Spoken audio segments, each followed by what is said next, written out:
Waduh yang luar biasa ya. Dulu naik helikopter, sekarang naik sepeda motor ya.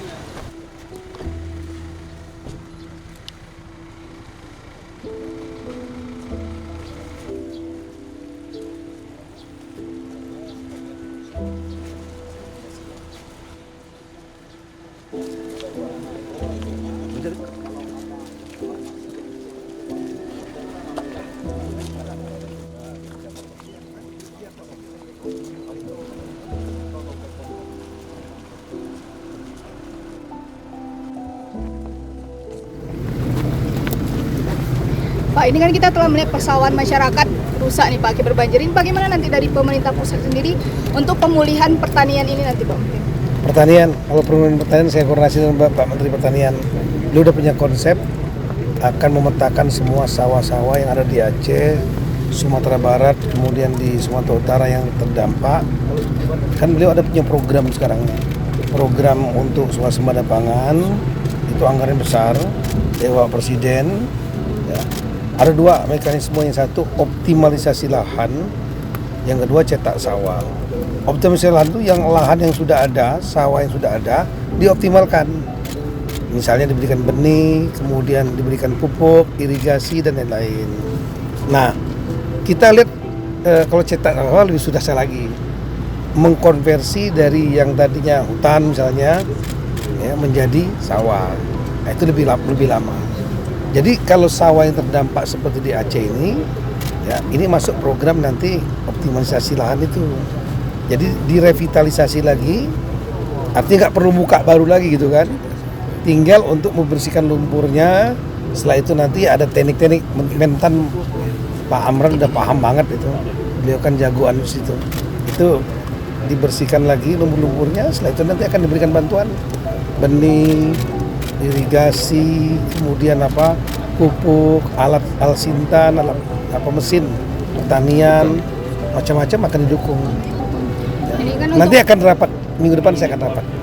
untuk pemulihan ekonomi masyarakat sendiri kan ini berpengaruh nih Pak. Ya. Kalau untuk ekonomi masyarakat itu bagaimana nanti? Kalau saya lihat di kota Bilang Kejadian tadi, alhamdulillah di sini ekonominya berjalan baik. Saya lihat indikatornya, pasar buka, restoran buka, hotel buka, kemudian warung-warung buka, toko-toko buka, semua normal di sana. SPBU-nya juga ada, ya LPG juga ada. Cuma di daerah ada kampung-kampung yang terdampak di situ. Nah nanti di data yang terdampak ini satu, itu yang saya minta Pak Bupati secepatnya udah. Sebagian besar beliau sudah untuk menatakan rumah yang rusak, ringan, sedang, berat. Yang ringan akan diberikan bantuan 15 juta, sedang 30 juta, berat punya pilihan. Indeksnya 60 juta, apakah mau dibangunkan? Ya, kalau dibangunkan namanya huntap. Cuman di sini ada problema di sini huntap di Gayo Luas. Tidak ada tanah pemerintah. Perlu ada biaya untuk pembebasan dari masyarakat. Beliau mengajukan anggaran lebih kurang 25 miliar. Nanti saya akan suarakan ya kepada Menteri Perumahan Pak Ara Sirait. Apakah diberikan penggantian tanah ya kepada masyarakat untuk dibuatkan rumah hunian tetap bagi yang rumahnya rusak berat dan hilang. Kalau yang ringan berikan. Setelah itu mereka nanti akan beres-beres lah rumahnya. Kemudian juga yang sedang juga begitu. Desain itu ada juga yang lain, yaitu itu terserah Pak Bupati yang menilai. Tapi nanti Kapolres dan Kajari, Pak Dandim juga bisa melihat layak nggak. Rumahnya mungkin kenanya ringan atau sedang, tapi perabotannya rusak semua. Nah itu dapat diajukan juga, itu melalui nanti Menteri Sosial. Semuanya diajukan nanti melalui Pak Wagub saya. Ya, Menteri Sosial itu memberikan 3 juta untuk perabotan. Kalau yang ekonominya terdampak, sawahnya rusak, dia belum punya pemasukan, dibantu juga 5 juta. Ya, di samping itu ada program lain. Program lain, program reguler, itu program bencana. di Kementerian Sosial. Program reguler itu bagi masyarakat, tergantung Pak Bupati yang menilai. Mereka mungkin semenjak adanya rumahnya hancur seperti di sini, ya terdampak banjir, itu mereka turun kelas. Yang tadinya mungkin agak sedang turun menjadi mohon maaf ya, menjadi kelompok keluarga miskin misalnya. 10% dari jumlah penduduk miskin, itu namanya desil 1. Desil 2 itu yang 11-20%. Nah itu mereka nanti akan bisa diusulkan oleh Pak Bupati masuk program BLT, bantuan langsung tunai. Itu ada 3 macam sebetulnya. Satu adalah program Keluarga Harapan PKH, 600-an ribu per bulan. Ya. Itu bisa setahun bisa. Nah, kemudian sampai dia normal kembali. Kemudian yang kedua adalah program prakerja, ya prakerja. Itu juga langsung tunai juga itu. Nah yang ketiga lah PBI, penerima bantuan iuran BPJS. Jadi kalau mereka masuk ke berobat sampai dengan dia nginap itu semua nggak bayar.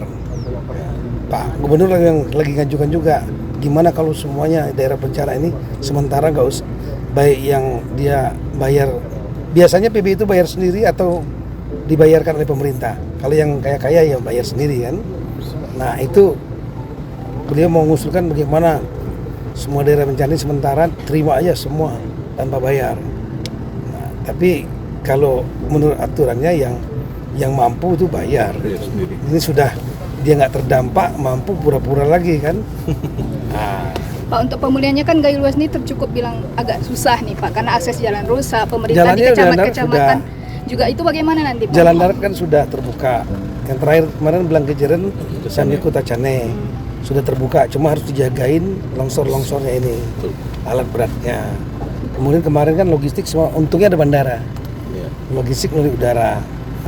Kemarin semua terdampak itu karena jalan, karena akses. Sekarang jalan sudah terbuka, meskipun terbatas, kita lihat logistik sudah cukup bagus. Kemarin memang ada permintaan dari Pak Bupati untuk beras. Nah beras saya langsung telepon Pak Dirut Bulog, ya, beras langsung di Patsok. Saya sudah sampaikan sama beliau, kalau memang perlu beras, tolong dibuatkan surat, ya, surat kepada Kepala Badan Pangan Nasional, soft copy-nya aja lewat WA, bisa kirim lewat saya juga. Kemudian tembusannya ya Kasatgas sama apa namanya itu Dirut Bulog, 3 orang aja. Begitu nanti kita main WA-an aja seperti di Lok Semawe kemarin. Ya, jadi cukup di surat yang dikirim ke Bappenas lewat saya aja. WA saya nanti Bappenas ke Dirut Bulog. Berapa mintanya? Ya, seperti kemarin Lok Semawe minta 100 ton, 1000 ton. Di Lok Semawe itu udah 28.000 ton. Di gudang Bulog. Iya. Cuma tinggal kalau nggak ada permintaan nggak dikasih gitu. Kalau ada permintaan resmi, ini kan pertanggungjawaban. Kalau untuk bencana nggak bayar, nggak beda dengan SPHP itu, ya, yang untuk stabilisasi pangan harga itu kan harganya 12.000 per kilo. Ya, tapi kalau untuk bencana itu negara yang memberikan secara gratis. Cuma syaratnya cuma satu aja, permintaan dari kepala daerah. Udah itu aja. Ini rumah siapa ini? Rumah saya. Ini Bapak banyak doanya ya? Enggak Pak, sama aja Pak. Iya, yang lainnya karena Bapak enggak kena juga Pak sebelah. Setinggi apa Pak? Setinggi apa? Satu meter setengah. Berapa kali lama? Ya dari pagi sampai sore sampai malam. Jadi kami mohon Pak, tolong